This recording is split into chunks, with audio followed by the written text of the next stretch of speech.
Tupac didn't know he was being recorded, fleeing the hospital after getting shot. He didn't know the cameras were rolling. He didn't know the world was about to witness one of the most haunting moments in hip-hop history. Minutes after surviving 5 bullets, Tupac Shakur rolled out of Bellevue Hospital, bandaged, furious, terrified, completely unaware that every second was being captured and broadcast to millions. That raw footage didn't just expose his wounds, it exposed the war closing in around him. If you're ready to dive into the truth behind the chaos, hit subscribe and stay locked in to Legends of Black Excellence. The story starts now, and it's darker than you remember. The ambush at Quad Studios. On the night of November 30th, 1994, Tupac Shakur stepped into the lobby of Quad Recording Studios, believing he was simply heading into another late work session.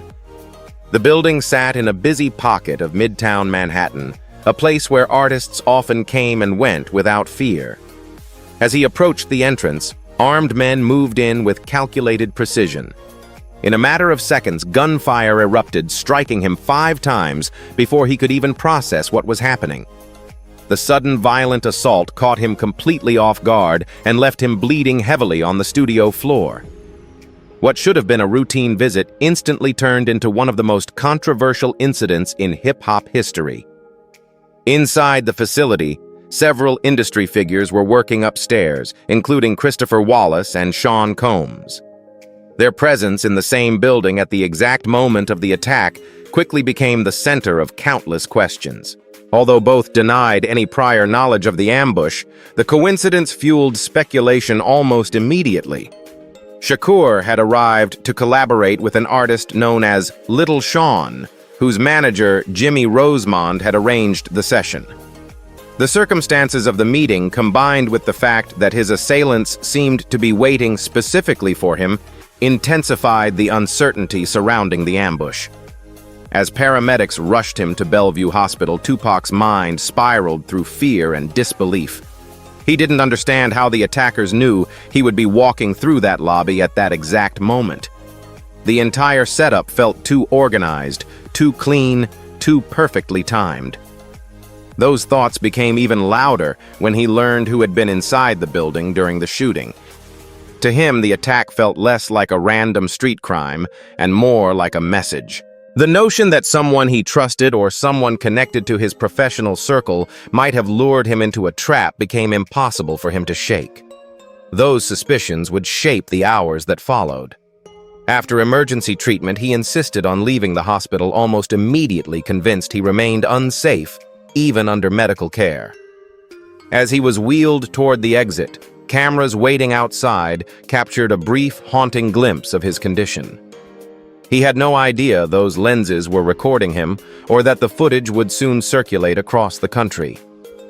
That single moment, wounded guarded rolling out of Bellevue, became the first public window into the mistrust and fear born in the lobby of Quad Studios, an event that changed his life forever.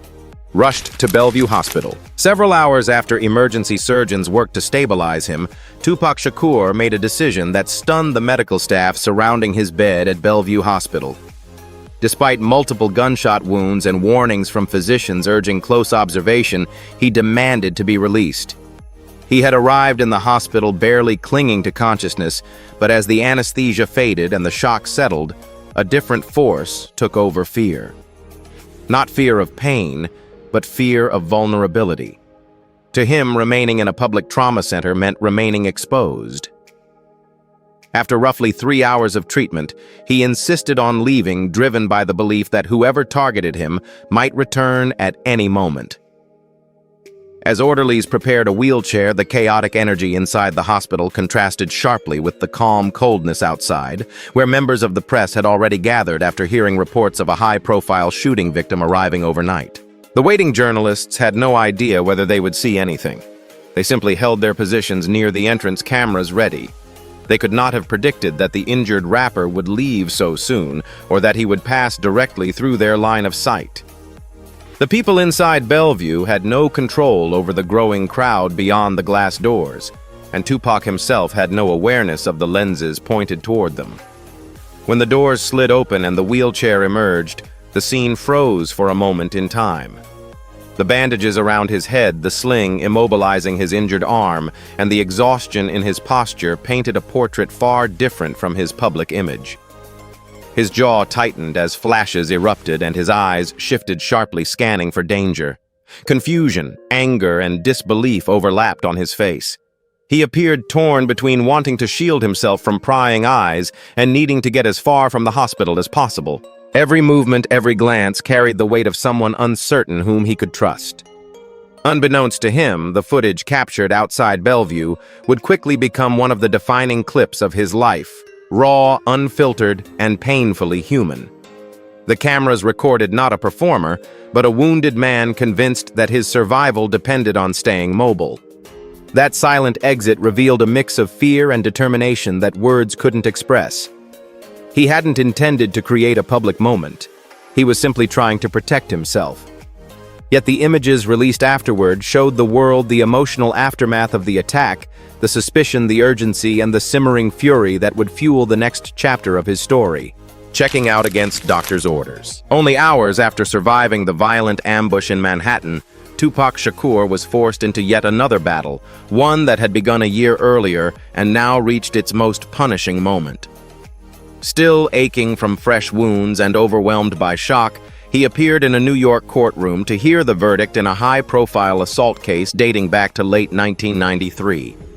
The accusations involved a young woman whose identity was protected throughout the proceedings. Although the defense argued that the events of that night had been misinterpreted, the atmosphere in the courtroom was tense, with every gaze fixed on the wounded artist as he sat before the panel responsible for deciding his fate. The individuals on the bench and in the jury box evaluated weeks of conflicting testimony, medical reports, and character statements. Their task was to determine which version of events carried weight beyond reasonable doubt. As they filed back into the room, silence swept through the gallery.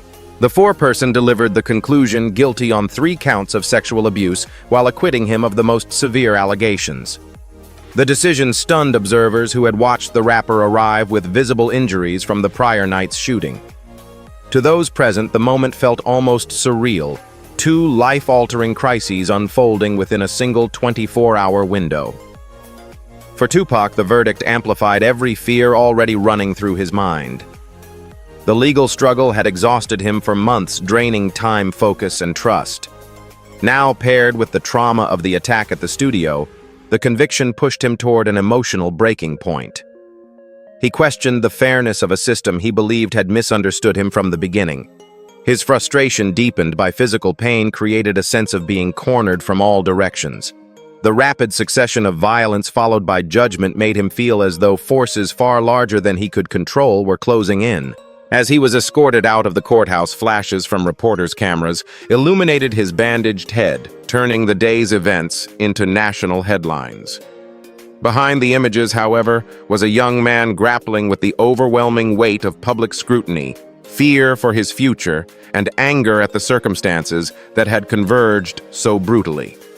The collision of legal pressure and physical harm marked a pivotal shift in his psyche, a moment where uncertainty hardened into distrust and exhaustion transformed into a deeper, more volatile emotional storm that would shape the remainder of his journey. Captured on camera without knowing it. After leaving the hospital under his own will and facing a courtroom only hours later, Tupac Shakur entered a psychological space that would define everything that followed. The combination of physical pain, betrayal, and public pressure pushed him into a mindset where every shadow felt like a threat. He had always spoken about growing up in harsh conditions, but after surviving 5 close-range shots, that worldview intensified. The city around him no longer felt like a place to work or create, it felt like a battlefield. Every doorway, hallway, and unfamiliar face carried the possibility of danger. To him, survival meant staying alert, moving unpredictably, and trusting almost no one. His suspicion grew stronger when he replayed the events from the night at the studio.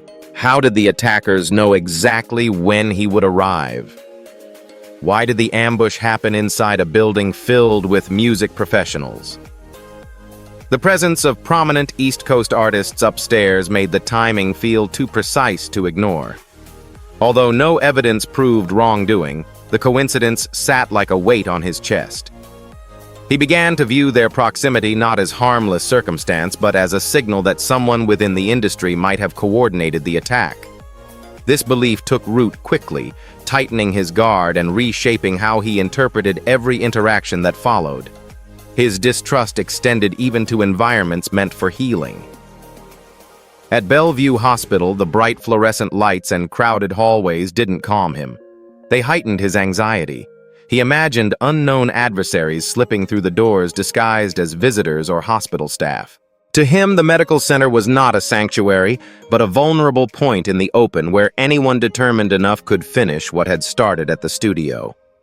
Leaving the facility was not an act of rebellion. It was an act of self-preservation. He believed safety required constant movement, not rest. As days passed, his internal storm only strengthened. The thought that powerful figures connected to a major New York label might have betrayed him began to feel more and more real. Whether fueled by pain, fear, or genuine intuition, the idea that he had been set up consumed him. Conversations grew sharper, trust grew thinner, and his emotions swung between anger and exhaustion. The trauma of the shooting blended with long-standing frustrations about loyalty, business politics, and personal history, creating a mental landscape where everyone felt like a potential enemy. In that state, his world shrank into a tense defensive space, one where paranoia wasn't a flaw, but a shield he believed he needed to stay alive. A young star under siege. The prison sentence handed down in early 1995 placed Tupac Shakur into an environment far removed from the stages, studios, and chaotic city nights that had shaped his life up to that point. Ordered to serve a term ranging from 18 months to 4.5 years, he was transferred to Clinton Correctional Facility in upstate New York, a stark, icy compound known for its harsh climate and rigid routines. The isolation hit him immediately. Steel doors, long corridors, and an unyielding schedule replaced the constant movement he had relied upon for safety. For the first time in months, the noise of accusations, industry tension, and street rumors fell silent, leaving him alone with his thoughts and the wounds, both emotional and physical, still fresh from the ordeal in Manhattan. Within those walls, he confronted the consequences of choices, relationships, and pressures that had spiraled far beyond his control. Daily life inside this facility forced him into a slower rhythm, one he had avoided for years. With limited distractions, he found himself reflecting on the path that brought him there. This period of stillness opened a door he had kept shut during the whirlwind of fame, the chance to evaluate his identity, purpose, and the conflicts that surrounded his career. Letters from supporters and loved ones offered comfort, but it was the quiet moments alone that reshaped his thinking. He realized that the persona he had carried publicly had overshadowed deeper parts of himself that longed for direction and clarity. His mother, Afeni Shakur, became a guiding presence throughout his incarceration. Her background in activism, education, and social justice had always influenced him, but her words now carried greater weight. Through conversations, correspondence, and her unwavering belief in his potential, she encouraged him to tap into his intellect rather than his anger. Drawing on her example, he immersed himself in books, philosophy, history, politics, and classic literature. Those texts expanded his perspective and pushed him to reconsider how he wanted to use his talent once he was free again. He began writing extensively, pouring observations, emotions, and new ideas into notebooks that would later shape his artistic direction. By the time his release approached, he was no longer the same person who entered Clinton Correctional Facility months earlier. The confinement gave him time to wrestle with inner turmoil and transform it into purpose.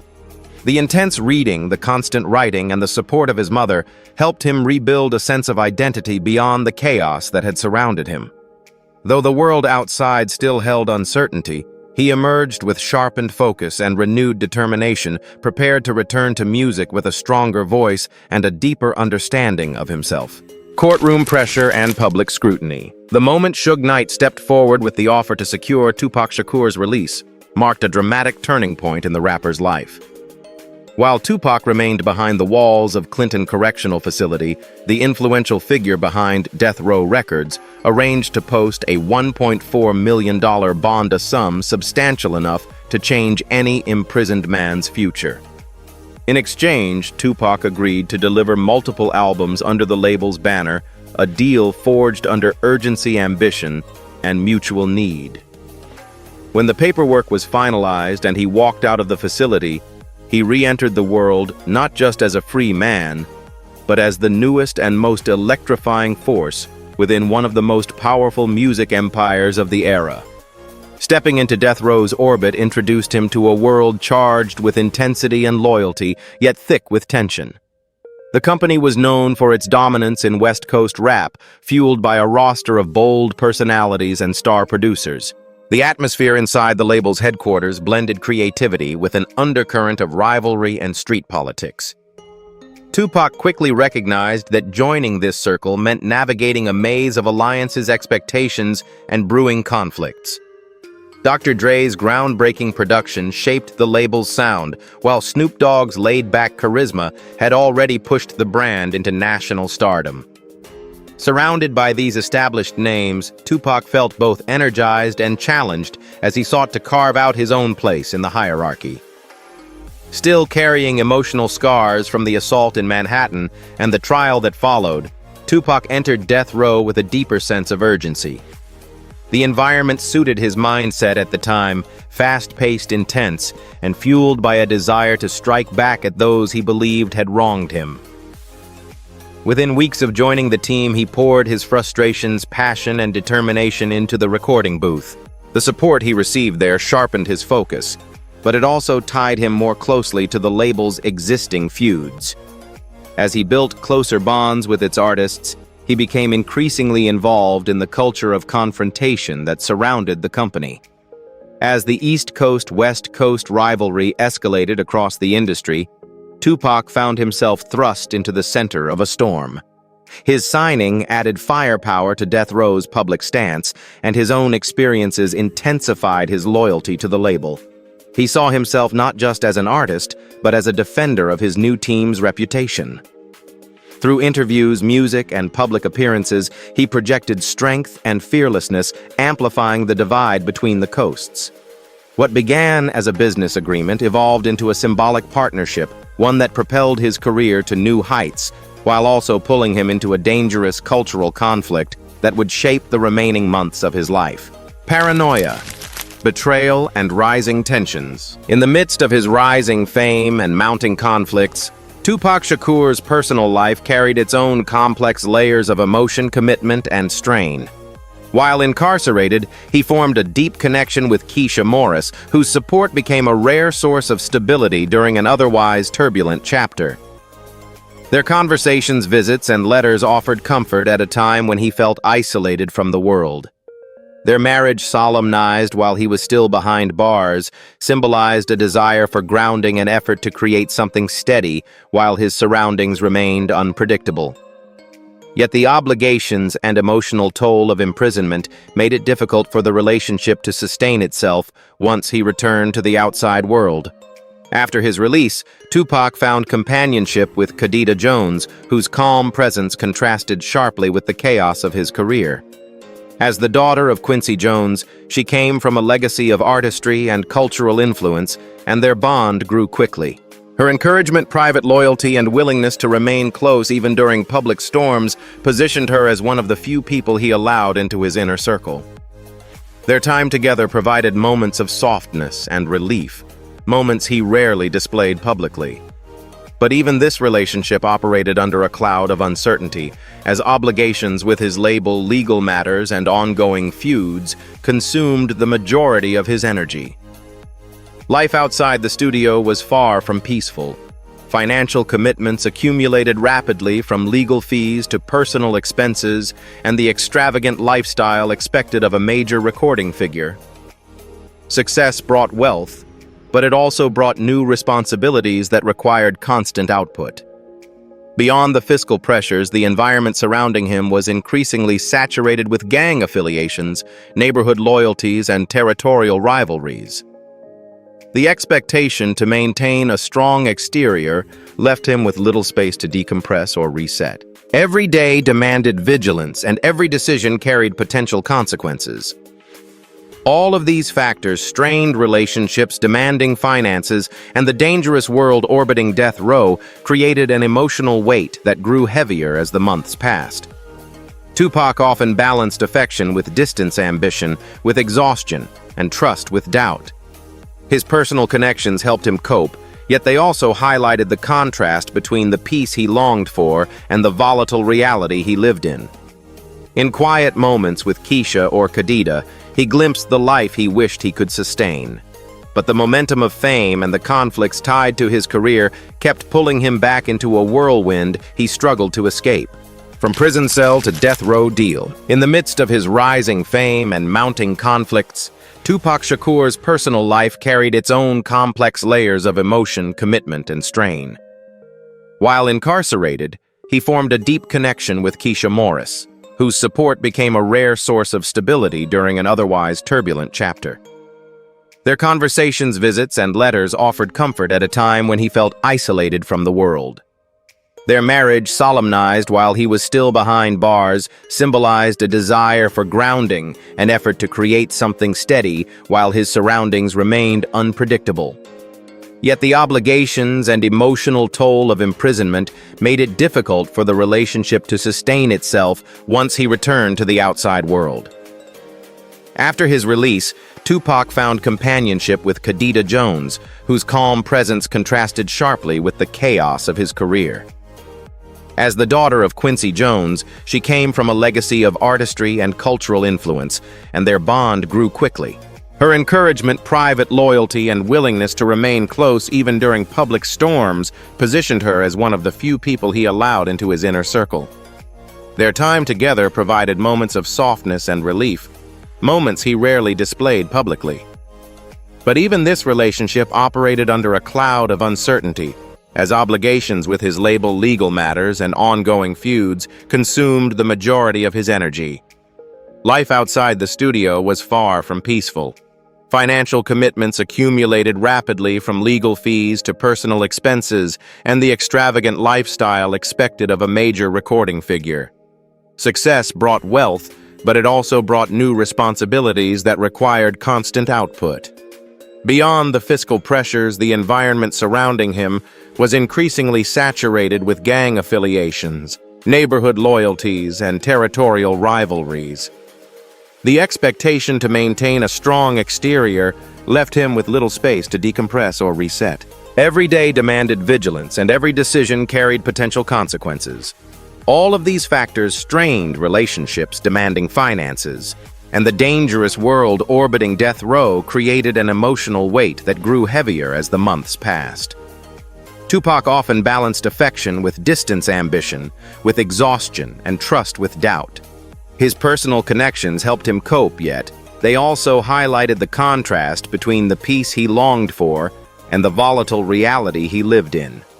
In quiet moments with Keisha or Khadija, he glimpsed the life he wished he could sustain. But the momentum of fame and the conflicts tied to his career kept pulling him back into a whirlwind he struggled to escape. All eyes on me. Fame and fury. The evening of September 7, 1996 began with an atmosphere of excitement rather than danger. Tupac Shakur and Suge Knight arrived in Las Vegas to attend the highly anticipated heavyweight bout between Mike Tyson and Bruce Seldon at the MGM Grand Garden Arena. The city buzzed with energy as crowds poured in to witness the fight. Inside the packed venue, Tyson delivered a swift victory, knocking out Seldon in the first round, an explosive ending that electrified the audience. Tupac, seated close to the action, appeared animated and upbeat, unaware that the night's mood would shift dramatically only minutes later.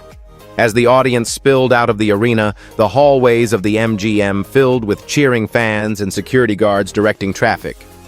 Tupac and Suge moved with their entourage through the corridors, heading toward the hotel lobby. Amid the commotion, a member of Suge Knight's security team spotted Orlando "Baby Lane" Anderson, a figure linked to previous conflicts involving associates of their circle. When this information reached Tupac, his expression changed instantly. With adrenaline still high from the Tyson fight, he strode toward Anderson without hesitation. What followed was a sudden burst of physical confrontation. Tupac lunged forward, throwing the first strike, and several others joined in. The entire altercation unfolded in plain view of MGM surveillance cameras. Hotel security rushed toward the melee as bystanders backed away, shocked by the rapid escalation. Anderson, caught off guard, attempted to cover himself as multiple individuals surrounded him. The scuffle lasted less than a minute, but created a chaotic scene that rippled through the casino floor. Though the fight was quickly broken up, the tension it ignited was far from settled. Anderson was connected to a group tied to Dwayne Keefe D. Davis, and news of the assault spread rapidly among those aligned with him. Tupac, meanwhile, left the hotel with Suge appearing energized and unconcerned about potential retaliation.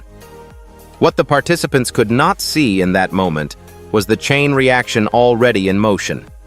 The confrontation, recorded clearly on the MGM's cameras, served as a catalyst for everything that followed later that night.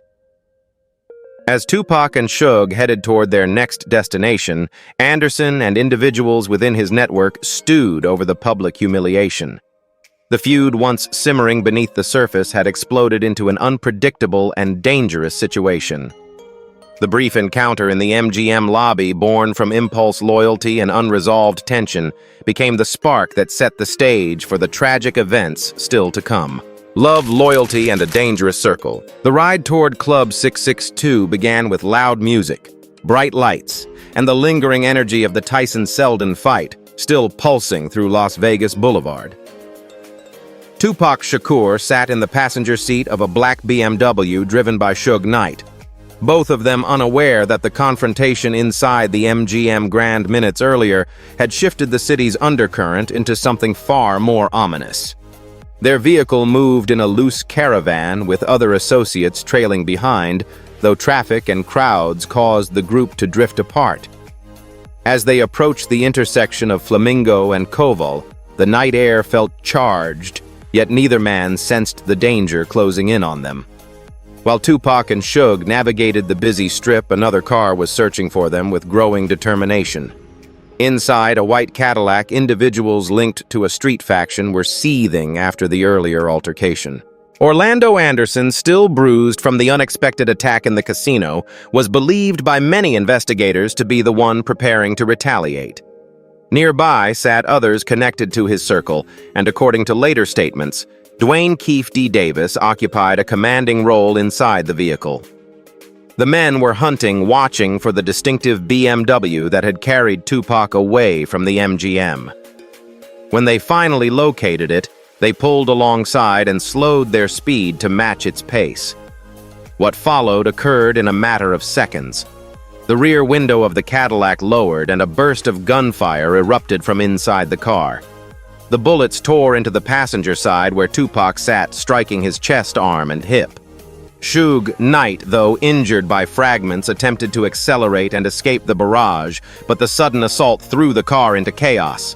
Screeching tires, shouts, and the echo of the shots filled the intersection. The BMW jumped the curb in an attempt to flee before grinding to a halt a short distance away. Nearby bystanders scattered, unsure of what they had just witnessed. Emergency responders arrived quickly and transported Tupac to the trauma center at University Medical Center. Despite a series of surgeries, his condition remained unstable, worsened by extensive internal injuries and a collapsed lung. For 6 days, he drifted in and out of consciousness as loved ones and industry figures gathered in the hospital's hallways. On September 13, 1996, at just 25 years old, his heart finally stopped. The shooting on that warm Nevada night transformed a feud into a tragedy, leaving behind unanswered questions, devastated fans, and one of the most haunting moments in American music history. Vegas fight night turns deadly. The investigation into the shooting that left Tupac Shakur dead dragged on for decades, largely due to the complexity of witnesses' silence between rival groups and lack of clear evidence at the time. In the months after the attack, Las Vegas detectives focused their attention on one name in particular, Orlando Anderson. who had been directly involved in the fight at the MGM Grand just hours before shots were fired into Tupac's BMW.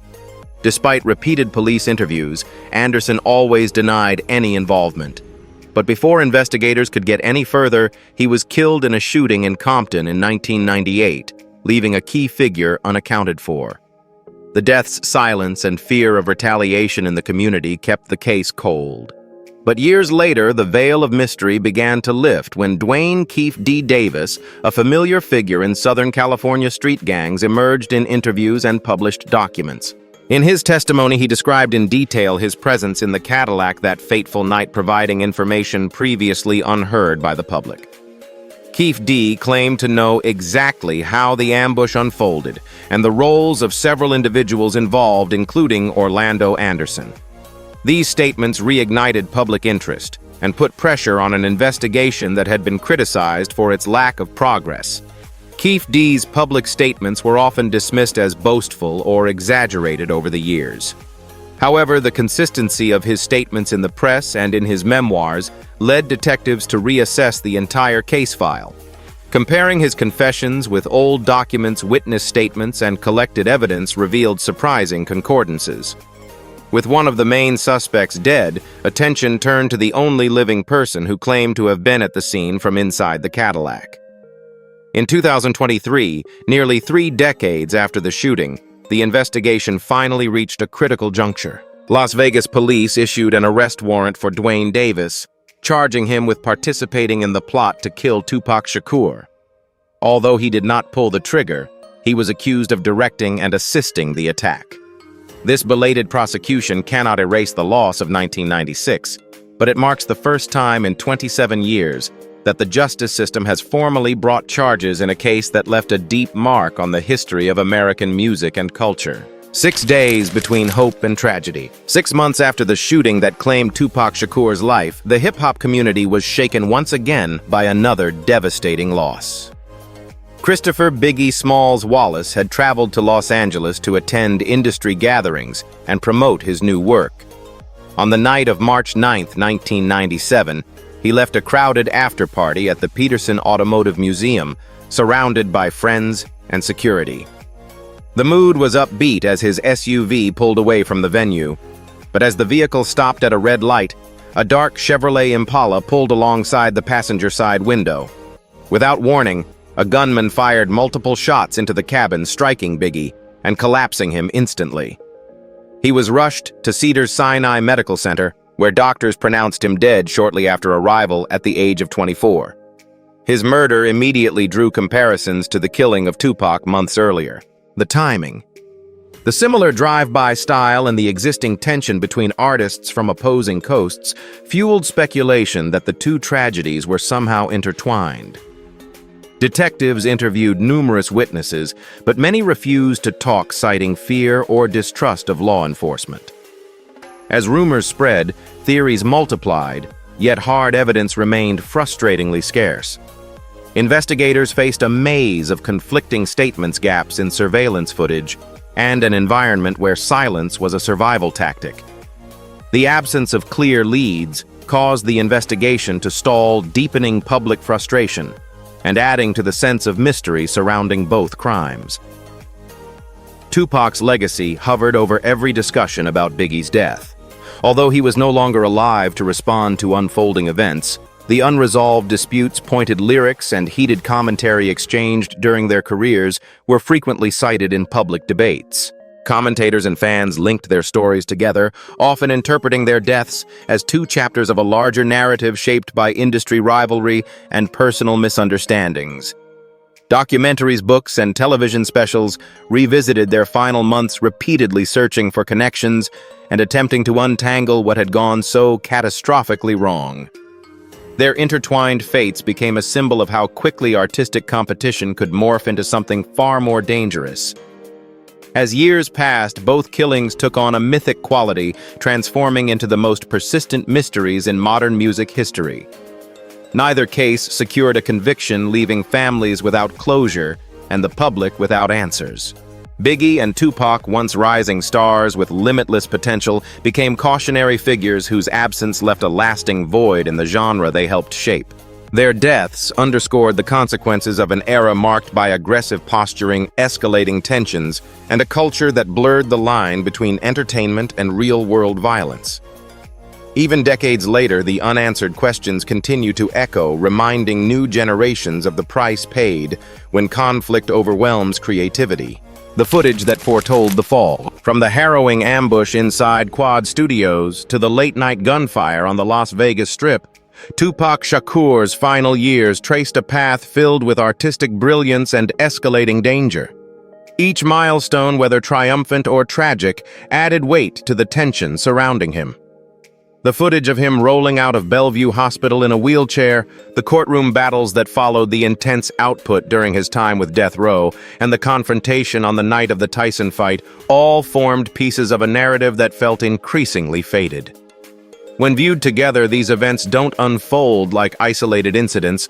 They resemble a continuous storm building around a young man caught between talent, trauma, and turmoil. Looking back, Tupac's influence extends far beyond the conflicts that surrounded his name. He became a symbol of resilience, expression, and the struggle to be understood in a world that often misread him. His songs blended intellect with raw emotion, giving voice to marginalized communities and challenging listeners to see beyond stereotypes. Even his moments of vulnerability, the fear in the hospital hallway, the frustration in interviews, the exhaustion behind the bravado, revealed a depth that resonated across generations. He embodied the duality of an artist who could articulate pain with poetic clarity while wrestling privately with the burdens placed on his shoulders. His life, intense and unpredictable, left behind an imprint that continues to shape conversations about music, race, and identity. As the story closes, the meaning of his journey becomes clearer. Tupac's legacy is not defined solely by the violence that ended his life, but by the power of the ideas he championed. The timeline from Manhattan to Las Vegas illustrates how his genius and vulnerability were intertwined, creating a figure both celebrated and misunderstood. The tragedy that silenced him also cemented his status as a cultural icon whose messages remain relevant decades later. In the final reflection, he stands as a reminder of how fragile brilliance can be and how its impact can endure long after the echoes of conflict fade. In the end, Tupac's rise and fall remain as debated as they are unforgettable. From the gunfire in Manhattan to his final moments in Las Vegas, his journey raises questions that still divide fans, critics, and historians. Was he a victim of betrayal, a casualty of a turbulent era, or a visionary whose fire burned too intensely to last? The answers continue to spark conversation, and perhaps they always will. What's certain is this: his voice, his art, and his impact endure far beyond the mystery. And here on Legends of Black Excellence, the discussion is only just beginning.